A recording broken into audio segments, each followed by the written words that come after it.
तो दोस्तों अगर मैं आपको पूछूं कि अमेरिका का सबसे पहला स्टेल्थ एयरक्राफ्ट कौन सा है तो आप लोगों के मन में आइदर F-22 के बारे में ख्याल आएगा या फिर B-2 स्प्लिट बॉम्बर के बारे में ख्याल आएगा। पर दोस्तों आपके जानकारी के लिए बता दूं कि इन दोनों एयरक्राफ्टों के बनाने से पहले अमेरिका के द्वारा और एक स्टेल्थ एयरक्राफ्ट को बनाया गया था जो फिलहाल अमेरिका के द्वारा रिटायर्ड कर दिया गया है, लेकिन कुछ महीनों से खबरों में चर्चा हो रहा है कि ये रिटायर्ड किया गया एयरक्राफ्ट फिर से एक बार आसमान में देखने को मिल रहा है। पर अब अमेरिका की तरफ से कंफर्म कर दिया गया है कि अमेरिका का पहला स्टेल्थ एयरक्राफ्ट को अमेरिका के द्वारा फिर से अपने सर्विस में ले आया गया है। और दोस्तों आज के इस वीडियो में आप लोगों को बताऊंगा कि अमेरिका का ये स्टेल्थ एयरक्राफ्ट कौन सा है और अचानक ऐसा क्या हुआ कि अमेरिका की तरफ से अपने पुराने और रिटायर्ड कर दिया गया इन स्टेल्थ एयरक्राफ्टों को फिर से एक बार ऑपरेशनल करना पड़ा। तो डिटेल में इस विषय के बारे में जानने के लिए वीडियो के आखिर तक बने रहिए और चैनल को सब्सक्राइब और वीडियो को लाइक जरूर कीजिए। तो दोस्तों हाल ही में अमेरिकी एयरफोर्स की तरफ से कंफर्म किया गया है कि अमेरिका के द्वारा अमेरिकी एयरफोर्स के लिए बनाया हुआ पहला स्टेल्थ एयरक्राफ्ट F-117 नाइटहॉक जो कि करीबन एक दशक पहले बेड़े से रिटायर कर दिया गया था, फिर से एक बार उसके पुनर्जीवित करके अमेरिकी सर्विस में लाया गया। हाल ही में एयरफोर्स एसोसिएशन के annual air space and cyber conference के दरमियान एयर नेशनल गार्ड के हेड लेफ्टिनेंट जनरल माइकल लो के तरफ से रिपोर्टरों को इन बातों का जानकारी दिया गया। दोस्तों ये जो नाइटहॉक मतलब F-117 फाइटर एयरक्राफ्ट है, ये अमेरिका के इतिहास में डेवलप किया गया फाइटर एयरक्राफ्टों में सबसे सीक्रेट एयरक्राफ्ट के रूप में पहचाना जाता है। इवन इसके डेवलपमेंट प्रोग्राम को इतना सीक्रेट रखा गया था कि दशकों तक अमेरिका के आम नागरिक तो क्या बड़े बड़े उच्च अधिकारियों को भी इन एयरक्राफ्टों के बारे में खबर ही नहीं था। बेसिकली 1970 में ऐसे एयरक्राफ्ट डेवलप करना शुरू किया गया था जब अमेरिका और सोवियत रूस के अंदर शीत युद्ध चल रहा था।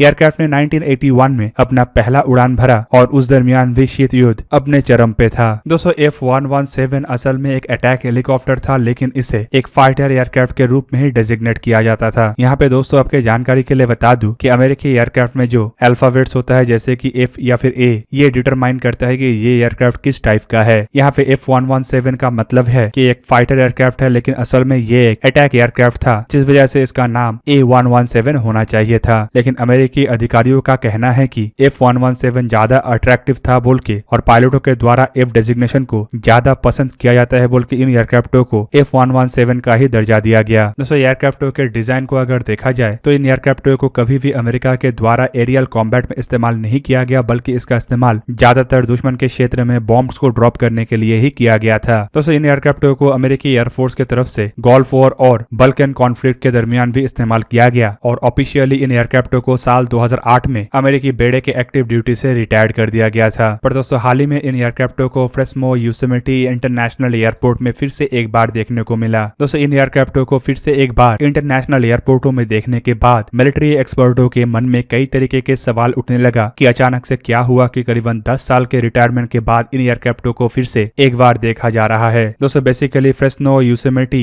इंटरनेशनल एयरपोर्ट में पिछले महीने ऐसे 2 एयरक्राफ्टों को देखा गया था। और दोस्तों आपके जानकारी के लिए बता दूं कि इस एयरपोर्ट के दक्षिणी हिस्से में मतलब पैसेंजर टर्मिनल के दक्षिणी भाग में यूएस एयरफोर्स के 114 फाइटर विंग के बेस है। इवन दोस्तों जब इन एयरक्राफ्टों को इस इंटरनेशनल एयरपोर्ट में देखा गया तब एयरक्राफ्टों के ऊपर किसी तरीके का कोई भी रडार रिफ्लेक्टर नहीं था। पब्लिक में कई तरीके के सवाल उठने के बाद फाइनली यूएस एयरफोर्स के इस फाइटर विंग के पब्लिक अफेयर डिपार्टमेंट की तरफ से कंफर्म किया गया कि इन एयरक्राफ्टों को यहाँ पे डिप्लॉय किया गया है और नाइटहॉक एयरक्राफ्ट बेसिकली एक ट्रेनिंग एनालॉग के तहत यूएस एयरफोर्स के F-15C/D ईगल फाइटर एयरक्राफ्टों के साथ काम करेगा। दोस्तों एक्सपर्टों का मानना है कि नाइटहॉक एयरक्राफ्ट असल में यूएस एयरफोर्स के एक वॉर गेम में एग्रेसर स्क्वाड्रन के साथ काम करेगा, लेकिन यूएस एयरफोर्स की तरफ से कभी भी फॉर्मली इसके ऊपर मोहर नहीं लगाया गया। पर दोस्तों फिर भी सवाल यह है कि अमेरिका के पास जब एडवांस स्टेल्थ एयरक्राफ्ट जैसे कि F-22 और F-35 है तो अचानक से अमेरिका को ऐसे पुराने और रिटायर्ड हो चुके एयरक्राफ्टों को वॉर गेम में शामिल करने का क्या आवश्यकता पड़ा। तो दोस्तों इस सवाल का जवाब असल में चाइना और रशिया है। आप सब लोगों को पता ही है कि रशिया और चाइना के द्वारा हाल ही में ही 5th जनरेशन के स्टेल्थ एयरक्राफ्टों का डेवलपमेंट किया गया है। रशिया के फाइटर एयरक्राफ्ट जहाँ पे सुखोई Su-57 के नाम से पहचाना जाता है तो वहीं पे चाइना के जंग फाइटर असल में J-20 के नाम से पहचाना जाता है। और ऐसे में अब अमेरिका का जो 4 दशकों तक स्टेल्थ एयरक्राफ्टों के ऊपर मोनोपोली था वो एक तरीके से खत्म होने की तरफ आगे बढ़ रहा है। दोस्तों अमेरिका इस मोनोपोली को फिर से बरकरार रखने के लिए F-114 जैसे एयरक्राफ्टों के ऊपर एक बार फिर से भरोसा जता रहा है। दोस्तों स्टेल्थ एयरक्राफ्ट और क्रूज मिसाइल के टेक्नोलॉजी जिस तरीके से चाइना और रशिया के अंदर बढ़ रहा है, इससे अब अमेरिका को बहुत बड़ा खतरा है मैरीटाइम सिक्योरिटी को लेके और खास करके एयर डिफेंस सिस्टमों को लेके। और अमेरिका के एयरफोर्स इसी वजह से एक ऐसा नया टैक्टिक्स को तलाश रहा है ताकि इस तरीके के नए थ्रेट को आसानी से काउंटर किया जा सके। दोस्तों अमेरिकी एयरफोर्स के जो 114 फाइटर विंग है, इसमें जो F-15CD एयरक्राफ्ट को शामिल किया गया है वो असल में active electronical scan array radar से लैस है। और ऐसे अमेरिकी बेड़े में कई सारे फाइटर एयरक्राफ्ट है जिनमें active electronical scan array radar है और इसे लेके कहा जाता है कि ये जो रडार है ये लो रडार क्रॉस सेक्शन वाले एयरक्राफ्टों को भी डिटेक्ट करने में सक्षम है। जबकि अब तक अमेरिकी एयरफोर्स के एयरक्राफ्टों को स्टेल्थ एयरक्राफ्टों के खिलाफ इन रडारों को इस्तेमाल करने का ट्रेनिंग नहीं मिला हुआ है और इसमें अब अमेरिकी एयरफोर्स के पायलटों को F-117 नाइट हॉक एयरक्राफ्टों से काफी बड़ा मदद मिल सकता है। दोस्तों F-117 नाइट हॉक एयरक्राफ्ट असल में एक 4 दशक पुराना एयरक्राफ्ट होने के बावजूद इसका स्टेल्थ कैपेसिटी लगभग मॉडर्न एयरक्राफ्टों के बराबर का है। इवन कई दर्जे में तो अमेरिका के इन एयरक्राफ्टों के पास चाइनीज J-20 के तुलना में भी अधिक स्टेल्थ कैपेसिटी है। इसी वजह से F-117 एयरक्राफ्टों को फिर से एक बार चुना गया है ताकि स्टेल्थ एयरक्राफ्टों के खिलाफ फाइटर एयरक्राफ्टों को कैसे काम करना है इसका अभ्यास किया जा सके। दोस्तों F-117 एयरक्राफ्ट जहाँ पे 4 दशक तक अमेरिका को स्टेल्थ टेक्नोलॉजी में दुनिया में सबसे आगे रखने में मददगार हुआ, तो वहीं पे अब स्टेल्थ के खिलाफ लड़ने में भी इन्हीं एयरक्राफ्टों का सहारा यूएस एयरफोर्स की तरफ से लिया जा रहा है। पर दोस्तों ट्रेनिंग के इन बातों के अलावा और भी कई तरीके के सवाल है जहाँ पे F-117 एयरक्राफ्टों को अमेरिका के नया जनरेशन के स्टेल्थ बॉम्बर B-21 राइडर के साथ भी जोड़ा जा रहा है। इसके पीछे दोस्तों एक बहुत बड़ा कारण एरिया 51 के साथ भी जुड़ा हुआ है। दोस्तों ये कोई संयोग नहीं है कि जब इन एयरक्राफ्टों को रिटायरमेंट के कई सालों के बाद फिर से एक बार देखने को मिला तो उसी दरमियान एविएशन फोटोग्राफरों के द्वारा यह भी दावा किया जा रहा है कि एटलीस्ट 2 ऐसे एयरक्राफ्टों को नेवाडा में स्थित एरिया 51 के तरफ जाते हुए भी स्पॉट किया गया था। दोस्तों पिछले साल मार्च महीने में रिपोर्ट किया गया था कि एटलीस्ट ऐसे 2 एयरक्राफ्टों को रेनबो कैनियन के नजदीक, मतलब अमेरिका के नेवाडा डेजर्ट के नजदीक स्थित डेथ वैली के आसपास देखा गया था और ये एयरक्राफ्ट विवादास्पद एरिया 51 के तरफ उड़ान भर रहा था। दोस्तों ये जो एरिया 51 को लेकर कहा जाता है ये असल में अमेरिका के एक टॉप सीक्रेट एयरफोर्स बेस है जिसे लेके कई तरीके की अफवाह भी है और कई तरीके के खबर भी है। पर ऑफिशियल रिपोर्टों के मुताबिक एरिया 51 अमेरिका के एक टॉप सीक्रेट मिलिट्री बेस है जहाँ पे अमेरिका के द्वारा एविएशन रिलेटेड नए नए एयरक्राफ्टों के रिसर्च और डेवलपमेंट का काम किया जाता है। दोस्तों इवन इसके अलावा रिपोर्टें ये भी है कि इन एयरक्राफ्टों को टोनोफा टेस्ट रेंज के तरफ भी जाते हुए देखा गया है। और दोस्तों ये जो दोनों एयरफोर्स के फैसिलिटी है ये विवादास्पद और टॉप सीक्रेट एयरक्राफ्टों के रिसर्च एंड डेवलपमेंट के सेंटर के रूप में भी पहचाना जाता है। इस वजह से भी इन एयरक्राफ्टों को फिर से एक बार अमेरिकी बेड़े में शामिल होने को लेके एक्सपर्टों की तरफ से सवाल उठाया जा रहा है और एक्सपर्टों के मन में इसे लेके अब कई तरीके के नए नए सवाल भी पैदा हो रहे हैं। दोस्तों अमेरिका के ये जो टोनोफा टेस्ट रेंज है यहाँ पे असल में अमेरिकी एयरफोर्स के 4477 टेस्ट एंड एवोल्यूशन स्क्वाड्रन तैनात है जिनके द्वारा कोल्ड वॉर के दरमियान सोवियत यूनियन की तरफ से बनाया हुआ एयरक्राफ्टों के ऊपर काफी रिसर्च एंड डेवलपमेंट किया गया है और उसके इस्तेमाल करके अमेरिकी एयरफोर्स के एयरक्राफ्टों को ट्रेन भी किया गया। इवन एक तरीके से देखा जाए तो इस टेस्ट रेंज में कोल्ड वॉर के जमाने में ऐसे ऐसे खुफिया काम किया गया जो अमेरिका के एविएशन इंडस्ट्री को मजबूत करने में भी काफी मददगार रहा। दोस्तों इस तरीके के एक एयरक्राफ्ट जब 10 साल तक रिटायर्ड हो जाए और सर्विस में ना रहे और उसे अचानक से एक बार फिर से लेपापोती करके सर्विस में लाया जाए तो सवाल तो उठना लाजमी है। पर दोस्तों सवाल B-21 राइडर के साथ इसीलिए भी जोड़ा जा रहा है क्योंकि हाल ही में अमेरिका की तरफ से यह भी जानकारी दिया गया है कि अमेरिका ने कम से कम 5 B-21 राइडर बॉम्बरों का निर्माण कर रहा है और इन एयरक्राफ्टों को अमेरिका के द्वारा टेस्ट किया जाएगा और टेस्ट के बाद अमेरिका नया जनरेशन बॉम्बरों के